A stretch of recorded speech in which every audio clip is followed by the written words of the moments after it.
Hayao Miyazaki is a man who does not know when or how to quit. Back in 2014, we believed the man was tying off his career with The Wind Rises and saying farewell to the animation medium with a mature historical epic. But to our surprise, he came back and announced a new film titled How Do You Live? We waited with bated breath, at times unsure if he would be able to finish the film at the pace he was going at, animating a reported 1 minute of screen time a month. And then suddenly, a poster and a release date. Now finally, we have The Boy and the Heron. The film takes place during World War II. Our main character, Mahito, is a child matured too early by war and the devastating loss of his mother in a hospital fire. A year after her death, Mahito and his father relocate to the country to live with his father's new wife, who also happens to be his late mother's younger sister. Around the property, a large gray heron begins to antagonize Mahito, and after flashing a Totoro-like grin through a window, we realize this heron is more than meets the eye. The film feels very personal to Miyazaki, and features many autobiographical elements. Miyazaki lost his mother when he was young, and he typically molds his stronger female characters, many of which are in this film, after his mother's personality. Miyazaki was also affected by World War II, when he and his family had to flee the city and move to the country for a time.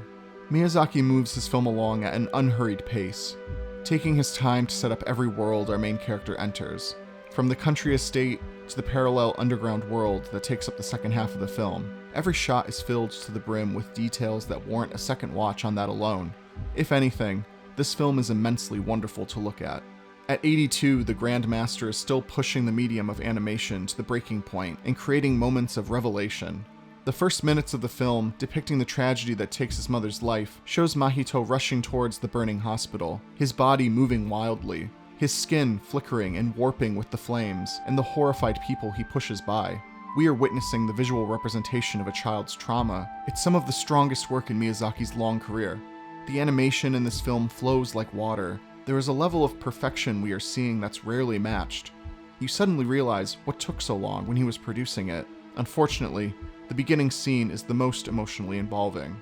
By the end of the film and Mahito's journey, the big emotional impact you typically get with a Miyazaki film is missing, but it's still a deeply felt journey through a character's grief and trauma, as well as his transition from a boy to a young man. The Boy and the Heron fuses the realistic maturity of The Wind Rises with the childlike wonder of his previous films like Spirited Away, which almost feels like a companion piece to this, and the previously mentioned My Neighbor Totoro.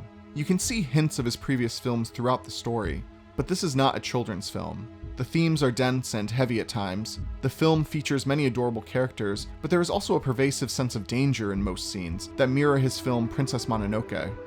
Perhaps the constant backtracking of his retirement dampened the impact of this film, which still feels in many ways like a farewell. Unlike most of his previous films, the fantastical elements come more from a subconscious surrealism than just straight-up fantasy. The alternate reality our hero enters mirrors the war-ravaged one he came from. Many themes from Miyazaki's other films are here.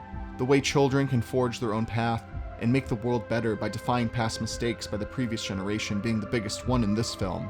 But the themes feel weaker in this film than his previous ones. He seems more interested in the direct story at hand than the meaning behind it. The sound design is the special piece that pulls this film tightly together, from the audio horror of the first scene to the avian-filled soundtrack of the later parts of the film. You feel situated right in the world and have no trouble believing these animated characters are real and experiencing something incredible. The music by longtime collaborator Joe Hisaishi is beautiful but somewhat run-of-the-mill. That being said, the bar for a Miyazaki score is high, and this one meets the mark.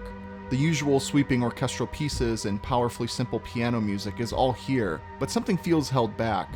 There's nothing that separates it from any other Miyazaki film. This reviewer must also note the incredible subtitle placement in this film. Sometimes the text would be moved to the left or right of the screen to not cover up the movement of the characters. Little gestures like this enhance the viewing experience immensely. The Wind Rises still sits atop the mountain as Miyazaki's magnum opus, and the film that most expertly grapples with a creator dealing with their legacy. At this point, it's even more unsure if we'll be getting another film from the master, as we hear news of him headed back into the animation studio to pen a new story. But The Boy and the Heron will surely nestle in nicely with his other great works.